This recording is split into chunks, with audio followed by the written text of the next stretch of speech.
अच्छा जी, अब हम आ जाते हैं हमारी इन्वेंट्री में। इन्वेंट्री के अंदर है न्यू प्रोडक्ट।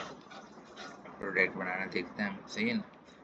यहाँ हम ले लेते हैं जनाब, कोई ऐड प्रोडक्ट पर जाते हैं, कोई नहीं बनी हुई लिस्ट में। इधर सबसे पहले आ जाते हैं, कोई पैनाडोल सिरप ले लेते हैं। चले, ये आपको खुद लिखनी हुई, ये तो मैंने पहले लिखी हुई थी इसलिए वो दिखा रहा है गूगल। कंपनी ऑटो उठ के आ जाएगी। अच्छा, यहाँ भी फीड सेट है, आप जो फील्ड लेना चाहते हैं वो अपनी मर्ज़ी के ले लें, आपको जो चाहिए, सही है ना। खैर, इसके बाद आपका यहाँ आ गया जनाब डिफो यूनिट आ गया, इसका यूनिट पीस है। अब यूनिट का मसला ये है कि अब मुझे अपने सिस्टम में क्या यूनिट चलाना है, आया कार्टन दर्जन पीस चलाना है किस प्रोडक्ट पर, इस प्रोडक्ट पर। हर प्रोडक्ट का हो सकता है यूनिट मेरे अलग हो, सही है। तो मैं अपने हिसाब से वो यूनिट बना दूँगा। तो यूनिट मैनेजमेंट का भी एक वीडियो और बनेगी, वो मैं बताता हूँ उसमें सारा ना अलग से। खैर, इसका भी मैंने पीस ले लिया और एक यूनिट पर चलेगा। जब बिल बनेगा एक ये सिर्फ पीस आएगा। अगर कार्टन दर्जन पीस चाहिए तो वो उस पर भी आ जाएगा। उसका तरीका ये यूएम ग्रुप है। अभी मैं सिर्फ एक यूनिट पर जो इसको लिया है मैंने फ़िलहाल पीस पर। अच्छा जी, कैटेगरी मैंने कोई कैटेगरी बनानी है तो मैं प्लस दबा के नहीं बना लूँगा, ये सारी कैटेगरी पहले एक बार बना लूँ।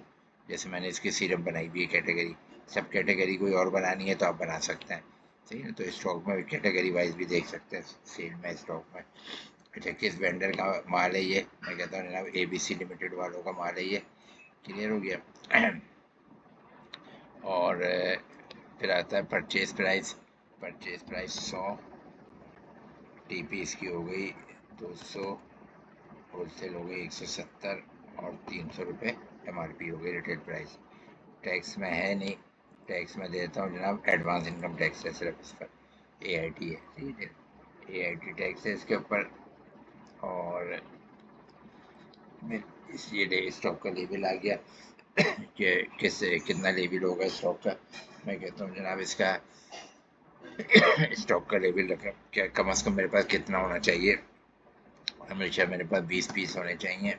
और ज़्यादा से ज़्यादा कितना होना चाहिए, मैं कहता हूँ ज़्यादा से ज़्यादा 30 होने चाहिए, सही है ना। अच्छा, ये ओपनिंग डालने का है, लेकिन ओपनिंग आप अलग ही डालें तो बेहतर है इसकी, इन चीज़ों, क्योंकि उसको एक्सपायरी है, फिर बैच नंबर है, सारी चीज़ आ जाती हैं, सही है ना। लेकिन अलग डालने की मैं वजह बताता हूँ, ताकि एक दो तीन, कभी एक माल ऐसा भी होता है जो दो दो तीन तीन वेंडर से भी आया हुआ होता है, एक ही माल, तो वो अलग डलेगी तो बेहतर रहेगा। और यहाँ आ जाइए स्कीम, हाँ ये स्कीम का आ गया। मैंने जो स्कीम इसकी बनानी है, जैसे 12 जमा 2, 12 जमा 3, तो मैं अभी बना देता हूँ फिलहाल इसकी 12 पीस पर बोनस कितना लगाते हैं, 1। 12 पर 1 फ्री है। और ये TO स्कीम है, यानी एक पीस पर 2 रुपये ऑफ कर दे, एक पीस पर 5 रुपये ऑफ कर दे, ये उस तरह है, सही है ना। तो ये स्कीम का भी इसी तरह है। तो 12 जमा 1 की स्कीम दी है मैंने इधर। और बाकी सब चीज़ें हो गई हैं तकरीबन। ये एक यूनिट पर अभी समझाया है मैंने, मल्टीपल यूनिट पर कैसे काम करेगी चीज़, वो भी समझाता हूँ मैं भी। अच्छा, ओपनिंग अभी नहीं डाली, मैं अलग से ओपनिंग डाल रहा हूँ।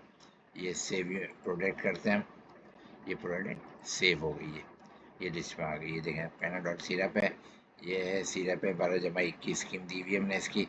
और ये वेंडर, ये इसका नाम आ गया, प्राइस आ गई इसकी, रिटेल प्राइस। अच्छा, अब इसी तरह दूसरा इसमें आ जाता है। अच्छा, अलग अलग बताता हूँ मैं, मल्टीपल यूनिट के ऊपर अलग बताता हूँ मैं दूसरी वीडियो में।